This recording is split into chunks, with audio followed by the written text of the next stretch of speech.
আজকে একটা গল্প বলবো, শুনবা? হ্যাঁ বলো। একটা ছেলে ছিল যে তার নিজের চেয়েও একটা মেয়েকে বেশি ভালোবাসতো।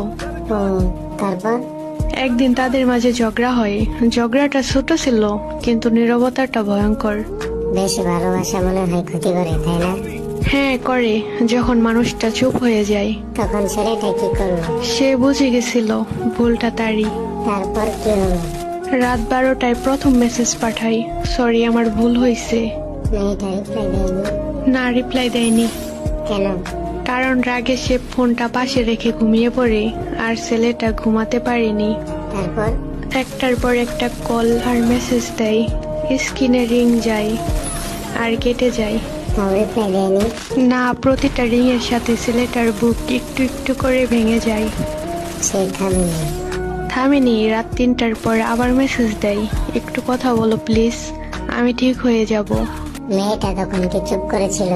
হ্যাঁ, মেয়েটাও কষ্ট পেয়ে গভীর ঘুমে ঘুমিয়ে পড়ছিল। তারপর? সে ঘুমিয়ে পড়ছিল ঠিকই, কিন্তু সে জানতো না কেউ একজন জেগে জেগে নিজের শেষটা ভাবছে। তারপর? ভোর হয়ে যায়, ছেলেটার ফোনের ব্যাটারি কমে আসে, কিন্তু আশা কমে না। আশা? হ্যাঁ, সে ভেবেছিল সকাল হলে ঠিকই দেখবে, ঠিকই ফোন দেবে। তারপর? সকাল 10টায়